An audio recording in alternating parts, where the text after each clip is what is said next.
go with it. I go on her birthday and I go on my birthday. So this year was no different.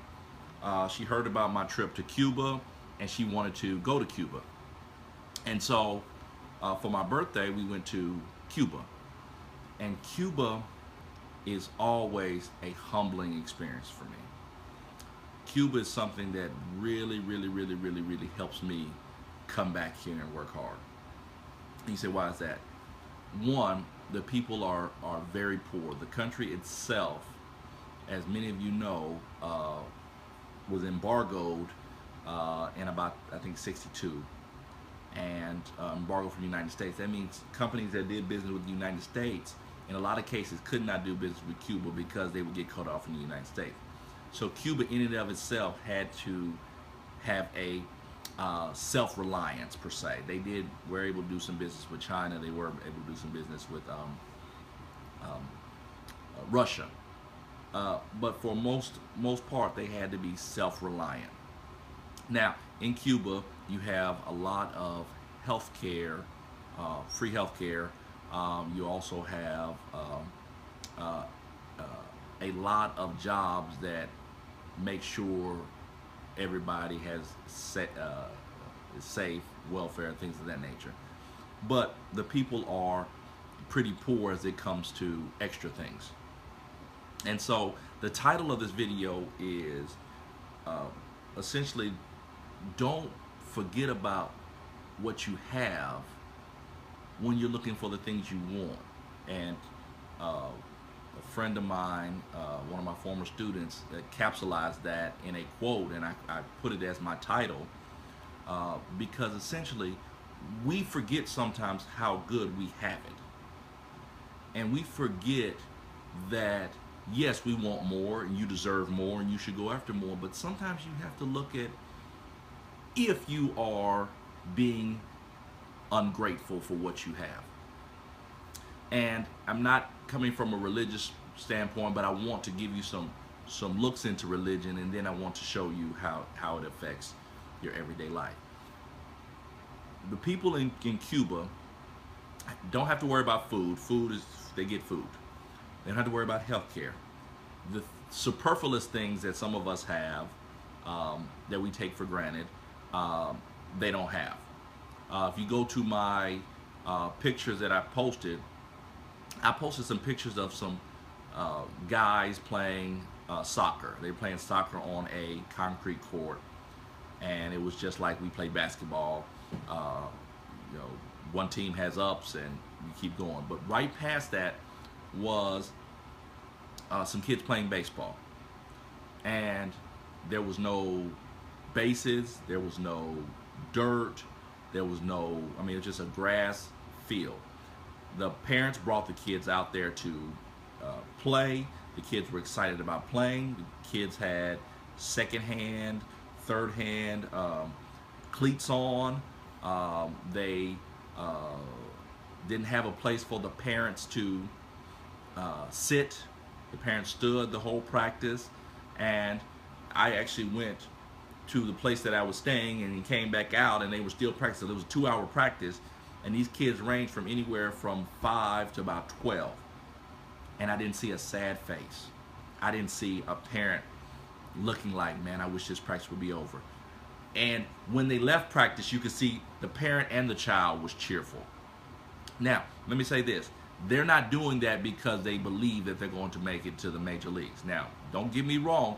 Some Cubans have made it to the major leagues. And as a matter of fact, the star pitcher for the Cubs this year, Chapman, is from Cuba. But for a Cuban to go to the major leagues, they literally have to defect from their home country and then come into the United States. So that's unlikely. So they're not planning because they think at some point their child is going to be in the major leagues. They're doing it because of the love that they have for their child and for the game and for the country. Several things that we noticed they didn't have, that we take for granted every day. Defrost on the windshield. These cars were made in the 50s. They don't have defrost. A lot of them don't have shocks. The roads are pretty bad. So you sit in the back of one of those fancy cabs and you hit a pothole and it just, but they're happy. They're happy. Doctors over there make $80 a month. $80 a month. Doctors. All right. Very little need for what they call lawyers or abogados over there, because the punishment for crimes are so severe that very few people do them.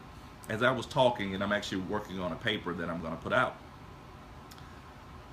for having a gram of cocaine, it's 20 years in prison. A gram. Marijuana, it's 10 years in prison. A fight, battery, somebody gets stabbed, 25 years in prison.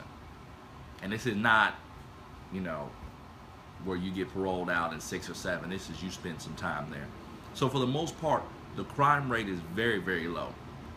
I noticed that some of the young girls who were students, and you know, you become more acutely aware of this as you have a daughter that's starting to grow and develop, said, look, those uniforms are very short and very tight, and so I asked my guy, I said, what, you know, battery, cocaine, marijuana, I said, what happens with rape? He looked at me and said, what's rape? And I tried to explain it to him, and I spent about 3 minutes trying to explain to him what rape was, and he said he never heard of anything like that. There's not a crime of rape because the punishment is so severe it doesn't even happen. Also, you combine that with pride, the pride that they have for their country and the love of their women. You don't touch a woman there without being invited.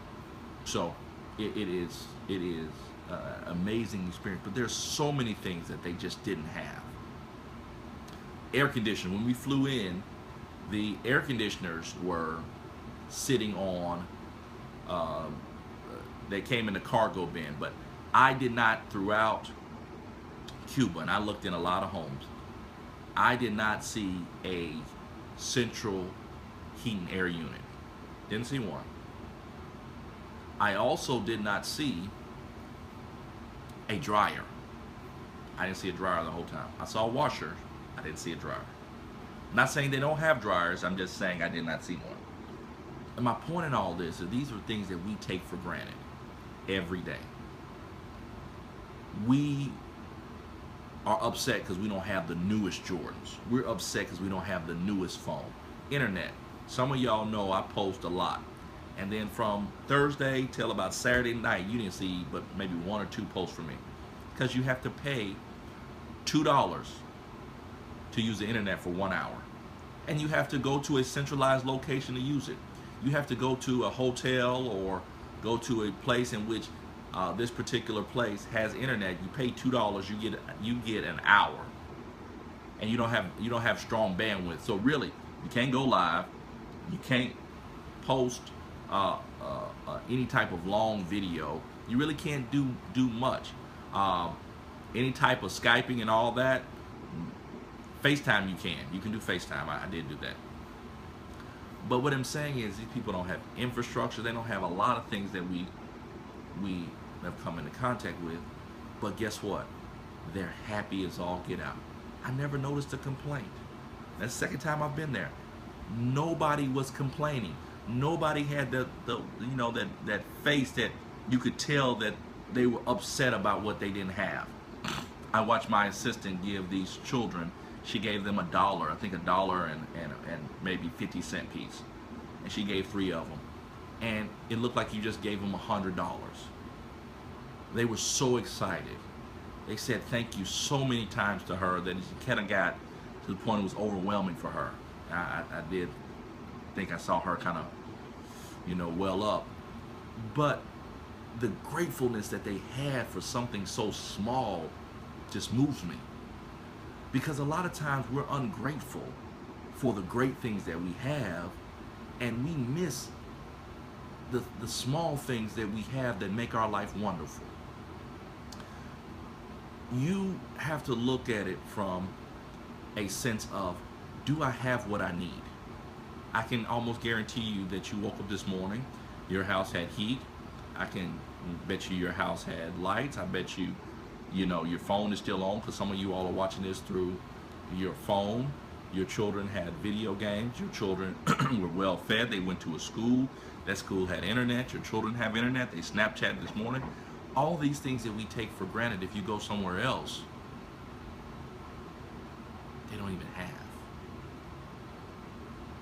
And if you give them something small, something that you would think is insignificant, they are greatly happy.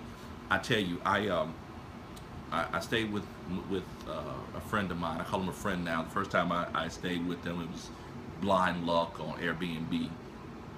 But when I saw him again, he basically hugged me and he thanked me. And I said, "Thank me for what?" He thanked me for the review that I gave him on Airbnb, because he got more customers that way. And so my point is, they're thankful for the small things. And it's humbling, because they're thankful for the small things and they don't have anything. They don't have much. And we have so much great stuff and we're mad all the time. I don't have this. I don't want to talk to a man if he don't do this for me. I don't want to talk to a woman if she can't do this for me. And it's amazing, because some of the people in your life that will make you the happiest may not be able to do the things that you think you want. And I will tell you from certain that sometimes you get some of the things you've been wanting all your life and it ain't even that great when you get it.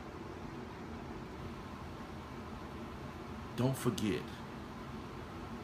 Don't forget this. Be grateful for the small things. Be grateful for the things you have.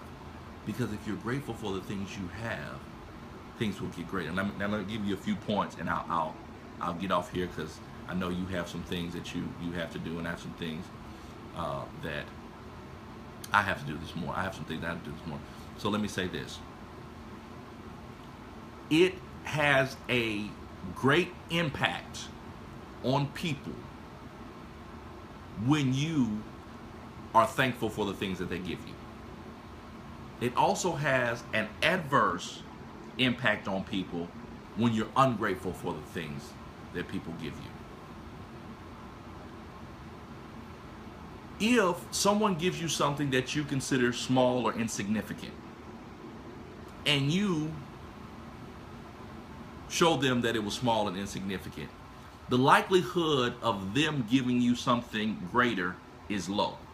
Now, I know we have this reverse psychology in our mind. If we push the limit, a lot of times that makes people shut down on you. I'm just going to be honest with you. Other times, you don't know who from the outside is looking in and watching your situation. You don't have to post everything on Facebook. But sometimes when you post everything on Facebook, you don't know who's watching you. Let me give you a few examples. I have some people on here who have asked me for jobs. And I got to the point where I wanted to hire some people to do certain things. Some of them for social media, for some other things. And what I did right before I contacted people, I went back and looked at 2 weeks of their Facebook posts. And I saw some people who were posting stuff that was so terrible. Not necessarily terrible in the sense of it was bad, but it was just exposing their life, their interactions with others, and their disappointment. And I had to ask myself, if I hire this person and they connect this person's disappointment or misspelling of words or how they handle other people, they won't call into question them, they'll call into question me for hiring them. Do you understand? So I had to look at some people who I would hire and say I can't hire them because their social media shows that they're disrespectful, they're ungrateful, they don't keep secrets of their friends well. And if I'm a friend and I'm in the secret keeping business and I let them in on something inside my office, I have to make certain that it doesn't leave my office. Those people got X'd off my list real quick. That's the first thing. The second thing is this. When you see somebody who needs something, and when they need something and you want to give it to them, but then you look at somebody else who has given them something and they're ungrateful, you say, well, there's nothing I can do for that person, to help them, because no matter